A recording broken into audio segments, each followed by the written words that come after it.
wanted to tell you that we have a great speaker today. Looking forward to hearing Pat. And we have a speaker next month, Frank Pena. I know Frank very well. In a Bible study with him for many years, and he has a great testimony. I think you're going to enjoy hearing Frank and his story. We do not charge for lunch, but if anybody wants to donate a free will offering, you're welcome to leave money. Just put it in the middle of the table, but there's no obligation to do so. Don't feel obligated. Thank David again for the great lunch. He always does a great job at Fry's Backyard Cafe. And Jonetta, we thank you for videography every time. She does this every time for us. So with that, I'm going to ask Lori to come up here and introduce Pat. And look who just walked in. Hello, Bruce.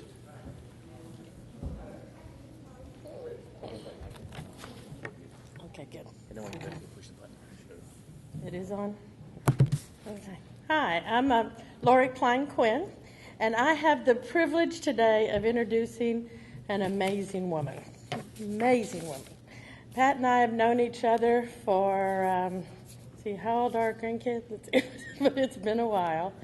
It's been a long time. And so Pat Durham is a professional coach and CEO of Diversity Unlimited. And her mission is to redefine today's businessmen and women to meet challenges in tomorrow's competitive global marketplace. Whether it's etiquette and protocol for businesses or for children, she's involved in the ministry to youth. In fact, when my girls were growing up, I called Pat and I said, Pat, because children always take advice from other experts than yourself. And so she helped to coach them in etiquette things that would lead them into what they have done today.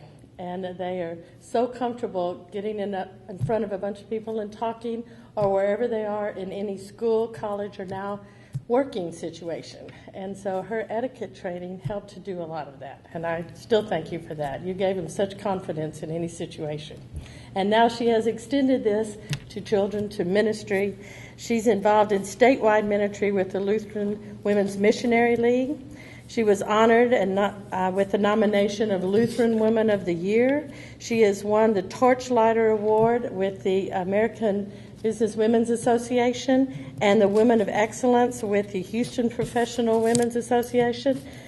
She has had so many awards in what she does, but recently she has become a published author. Well, recently in the last 5 years. So her first one is Nyger's Advent Journey, was released in 2014, and with great success. And now she has written Nyger's Lenten Journey, and these are over here on the table, so for your purchasing pleasure. And it was released earlier this year. She lives here in Houston with her husband, Buddy. They are proud parents of 2 daughters and grandparents of 4. And thank you so much, Pat, for coming today and speaking. Pat Durham. All right. Thank you, Lori.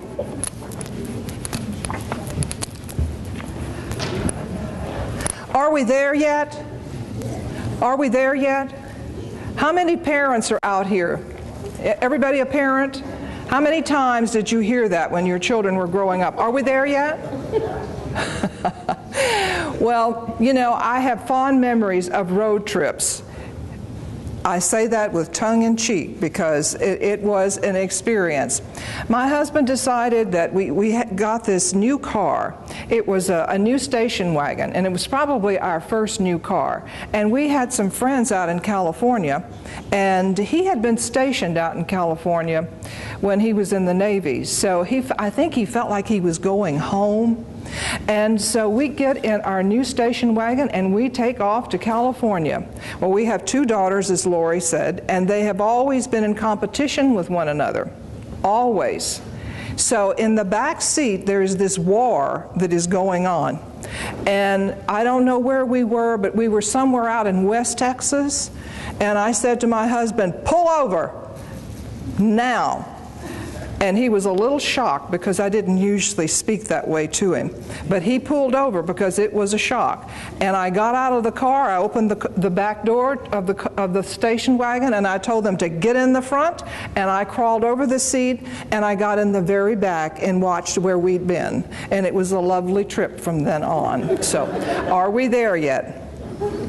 And also, I don't know how many of you gentlemen earlier on in your careers, when you had a schedule to meet. You know what I'm saying? You had to drive X number of miles each day, and it didn't matter that somebody had to go to the bathroom, right? Because you had to meet this goal. So, any rate, when I think about are we there yet, I think about all of those road trips that we took. But the are we there yet is a different journey that I'm talking about today. I'm talking about the journey that we're all on. Are we there yet? Well, if you're still breathing, you're not there yet. We still have a ways to go. And every journey has a beginning, and it begins with one step, correct? Some of us had very, very good beginnings in our life. We were born into families that were waiting for us with great expectation, with love and with joy. And there were those of us that may not have been the case. We had absolutely no control over the family that we were born into. Our birth order, our personality, our intelligence, where geographically we were born, all of those things were out of our control. Whether this family was a believing family or not, all of these things we had no control over. And so let's just take a look at some biblical characters who some of them began well, didn't end up so well, and others began not so well and ended up very well. Let's take a look at King Solomon.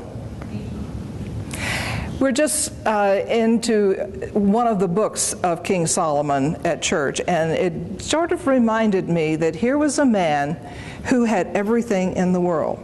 He was the richest man in the world, but his beginning was he was born in a palace.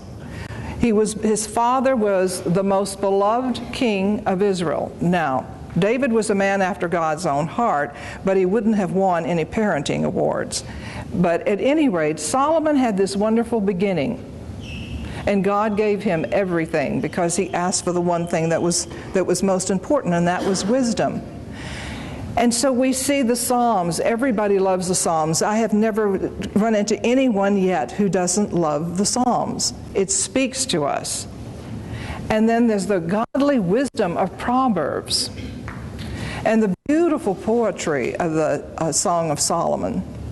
And then we have Ecclesiastes. And you wonder what in the world happened to this man. And I'm no theologian, but I think what happened with him is that he had too much success. He simply started to depend upon his own wisdom. He did not, I don't believe that his prayer life, what I have read, he started out very well, praying and asking God's direction, but that didn't go so well later on. So we see that he began very well, but he didn't necessarily end so well. So now we have one of my very favorite characters is Nehemiah. Now Nehemiah was captured and taken off by the Persians, and I think he was quite young, and he wound up in the king's palace. He was the cupbearer to the king. That's a pretty important job because the king doesn't taste any food and he doesn't drink any wine until that person does. And he is credited with rebuilding the walls of Jerusalem and making it possible for the people to come back in to live. So he didn't start out so well, but he ended up quite well. And then we have a young lady. Her name is Esther, a Judean orphan. Orphan in this day and time have a very difficult time. We were just talking about orphans at the table. But even in our country, an orphan is born at a terrible disadvantage. But in the day that Esther lived, that was especially so. But because she was obedient, she was smart. She was a wise, wise young woman. And I can't begin to understand as a woman the range of emotions that she must have gone through as she found herself a proper Judean lady. She finds herself in the king's harem. But because she was obedient, she was able to save her people from genocide. So she didn't start off so well, but she ended quite well. The scripture verse that I had chosen was the Zephaniah 3:17. The Lord, your God, is with you. He is mighty to save. He will take great delight in you. He will quiet you with His love, and He will rejoice over you with singing. I love that. So if your life did not begin well, be of good cheer, neither did mine. I call this being born out of time, my accidental life. I was born to sharecroppers. I'm a sharecropper's daughter. We were the poster child for poor. My parents were 42 years old when I was born. They were tired, and I was a total surprise. They hadn't had a child in 10 years, and I was a rather lively person, and this was not in their plans, trust me. Now, it's no disgrace to be poor. If you've never known anything but the inconveniences of being poor, perhaps not adequate clothing or adequate shoes, or there's no indoor plumbing, no electricity. But the thing that holds everything together is love. And that was the problem in our family. There was the lack of love. And often what happens in a family when there isn't love, abuse makes its way into the family. Abuse takes many forms. It can be sexual abuse, physical abuse, psychological abuse, emotional abuse, mental. And my father had honed psychological, emotional, and verbal abuse to a fine art. The year that I turned 16, things came to a head. Any of you ever pick cotton? Nobody? All right. Lori has picked cotton. Have you ever spent 8 to 10 hours, 5 days a week in the month of August here in South Texas outside? Well, that's what picking cotton as a sharecropper is like. I was never a great cotton picker, but that particular summer I picked 1,600 pounds of cotton. That's equivalent to 1 bale of unginned cotton. Now, my father had promised to pay me $1 a hundred. $16, now this is a long time ago, 1959, 1960, but that was going to buy my school supplies, a couple of articles of clothing, and pay for my lunch, which was a quarter in the cafeteria at school. And I was pretty darn excited. It was the Friday before Labor Day, and school started the Tuesday after Labor Day. And I remember going home that afternoon. I fell asleep, actually, on top of the bale of hay that was on the wagon going home. I was that tired. And I was just so excited. I knew that I was going to get my $16 and I would be able to buy some things. Well, the next day he told me he wasn't paying me, nor was he paying for my clothing. He was not paying for my school supplies, nor my lunch money. Well, this is kind of a problem, isn't it? I had no other source of income.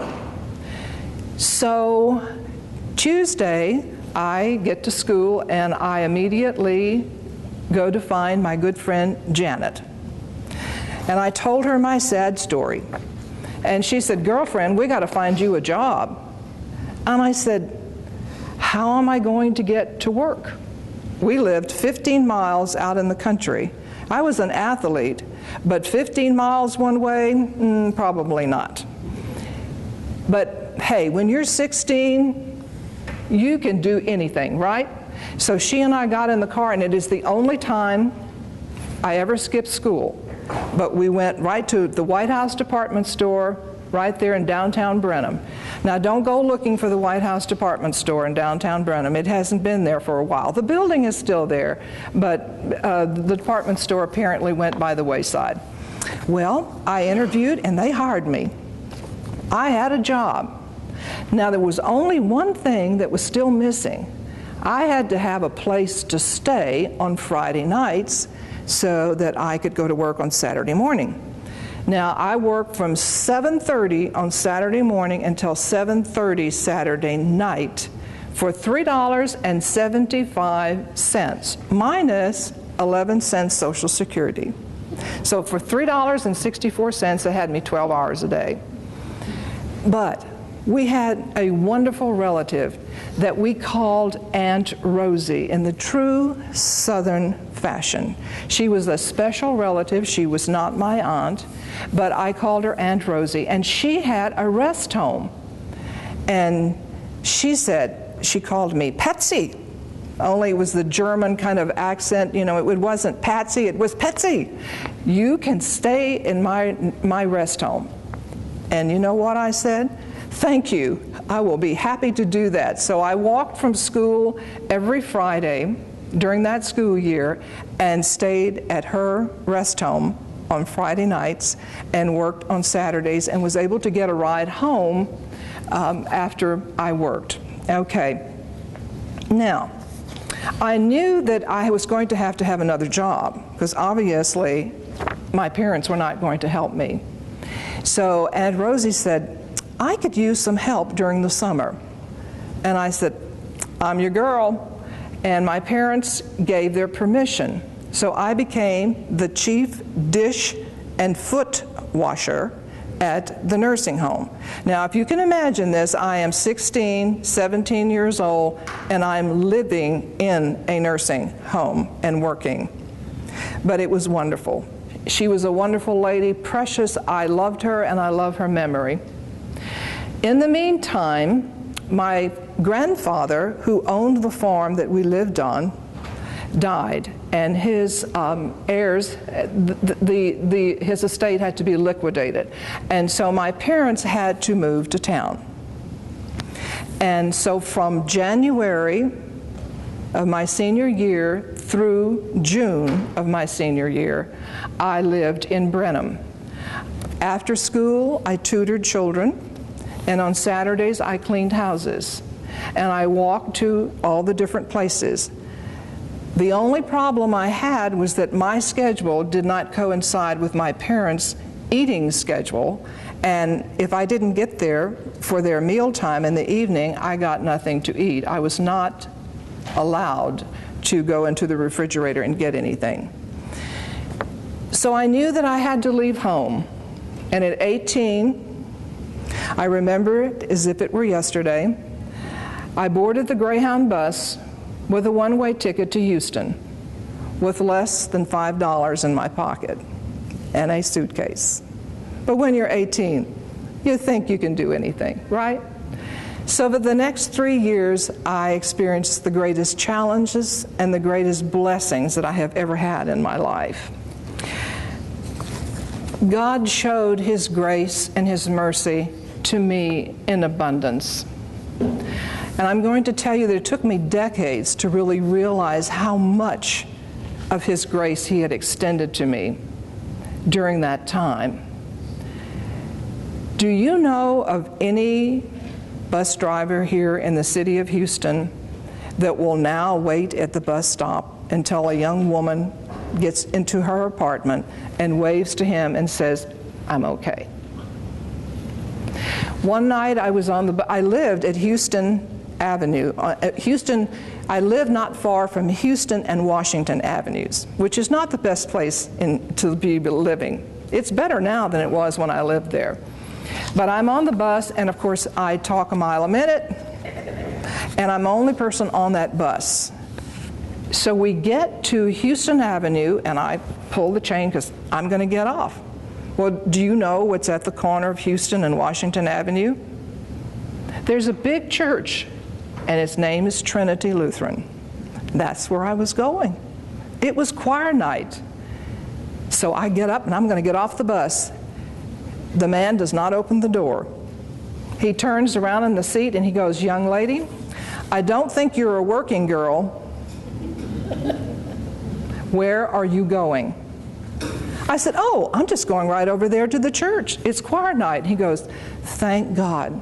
From now on, I will wait right here until you get inside the church so I'll know you're okay." As I said, it took me decades before I realized not everybody did that, okay? And then I always wondered why it was that I never had to wait very long on Saturday morning for a cab. If I would call for a cab on Saturday morning to go visit my parents, that yellow cab was there within 5 minutes. Well, when I told him that I was getting married, sometimes later, he said, "Have you ever wondered why you never have to wait for a cab?" "Oh, I don't know." And he says, "I don't think you're a working girl." "No, I'm not a working girl."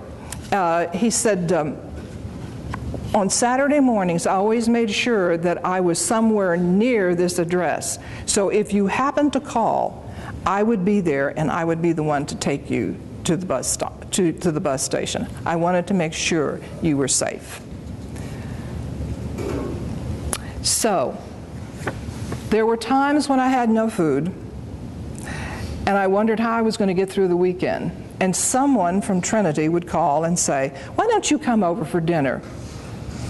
Yes, and there would be a wonderful meal. I spent a great deal of time actually at Pastor Black and Mrs. Black's house on Sundays. My job was just to look after the girls while she fixed lunch. What a deal, right? I can do that all day long. So at any rate, when I say that I'm on a journey, you're on a journey, and we're not there yet, I'm hoping that when it's all said and done, that God will say, "Well, you didn't start out well, you had your challenges, but you ended good." So I'm hoping that that will be what He says. And you alluded to the books. One of the things that I really wanted to do was to connect parents with their children, give them an opportunity. I work with children all the time, and one of the things that I hear over and over and over again from them is that I think that Mom and I are going to have some time together, and then the phone rings, and that's the last of our time together. So when God called me actually to write these children's books, that was the thing that I kept thinking about. This is the vehicle, the book that's here today and the one that was written for the Advent journey, is about families coming together at some point in time during the day. If it's morning, afternoon, night, whatever fits the family, that they can share in the love that they feel for one another, and that they can know Jesus in a more personal way. So, this is one of my very, very favorite verses. It's from Isaiah. It's 43:18. It says, "To forget the former things, do not dwell on the past. See, I'm doing a new thing. Now it springs up. Do you not perceive it?" So, my friends, we're not there yet, but one day we will be. So God bless you all, and thank you for your attention. Matt, we take some questions. We take a couple of questions. Oh, sure. Absolutely. So I have one. Yes. If you grew up in the home you described, how did you get involved? What fraternity, the choir? How did you get involved in your faith and in the church? What was your connection? Well, my family went to church. You know, this is, and I think that's fairly common.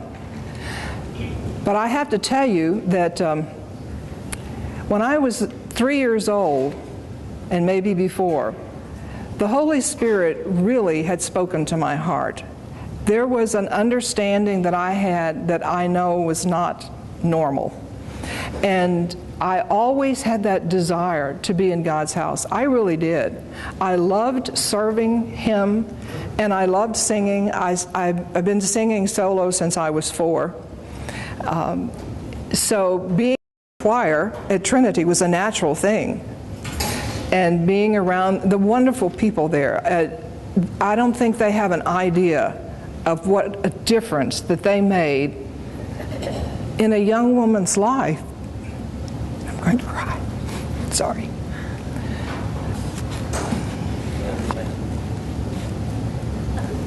Tell about who Nyger is and how you had the inspiration for the rat. Oh, yes. Nyger. Well, Anita and I have a mutual friend, Diane Mills. And she has been a client of mine for years. And she said to me, Pat, you really should write. And I said, oh yeah, write. I really have time to write. And she goes, yeah, you should write. And I said, what would I write about? And she said, well, what are you passionate about? Well, have you ever asked someone what they're passionate about? They just kind of glaze over. And I had no answer for her. I'm in my car a lot, and so God talked to me one day, and He said, you know, you really have this thing about people celebrating Christmas during Advent, and then when Christmas comes, they throw it out. So I think you need to write about Advent. And I thought, well, I could do that. I could do that. So I wrote some Advent devotions. And they were really just my memories from my past. My brother, who's 10 years older than me, who I absolutely adore. Jonetta knows him. He's a great big guy. We're as different as day as night. But I just adored him. It was hero worship growing up. So I wrote these devotions, and then Diane says to me, I think you should go to this writers' conference. And I made this comment to my husband. I said, Diane wants me to go to a writers' conference. He says, I think you should go. Who are you, and what have you done with my husband? But anyway, I went. And it was the day that I was supposed to talk to the different publishers. And they were all in this one room. Well, I didn't want to do this, and don't you dare tell Diane. Okay. I thought, you know, I'm just going to lie to her. I'm writing a Christian story. I'm just going to lie to her and tell her that I actually did this, but I'm not. And so I walk through the double glass doors, and the door across the hall into the room where I'm supposed to go opens. And this little man with the sweetest smile on his face says, my dear, would you like to come in? Well, what do? You have to go in, right? So I went in, and the very person that I was supposed to talk to was the only person in that room who wasn't busy. So I marched over to him, and I said, hi, I'm Pat Durham. And he goes, sit down. And I went, okay. So I sat down. And so my job is to observe people. I'm a coach. And he took a second too long on one of the devotions. So I knew he was interested. And he said, can you write this like they're animals? And a voice from somewhere said, sure. And so that's how that began. So he says, I want you to think about these people that you went to church with when you were little. And they're characters. I mean, really, when you're a little kid and you watch these old Germans in your church, it's fun. And so I started patterning my characters after some of the people that I knew. And then I didn't know what to name this. He's a field rat is what he is. And actually, all of these little stories take place in a real place. That picture of the church on here is where I grew up. And it's 157 years old. The only church that's older is Salem. Okay? So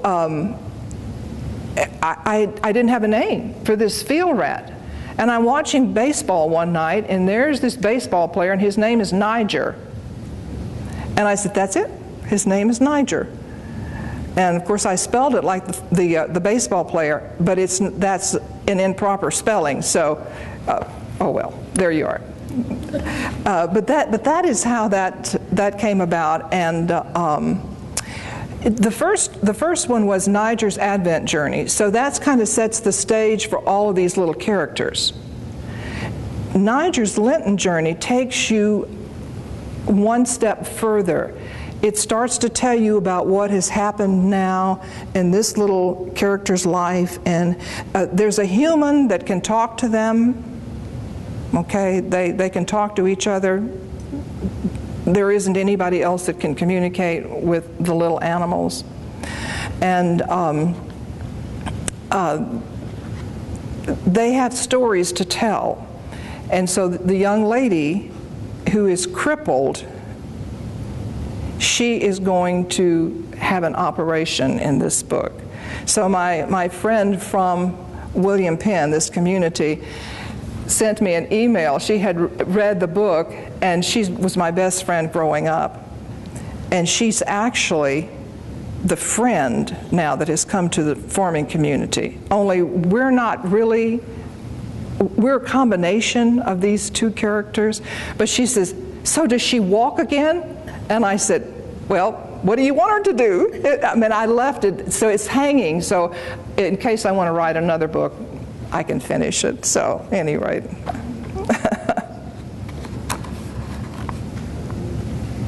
Questions? Thank you, Pat. Thank you.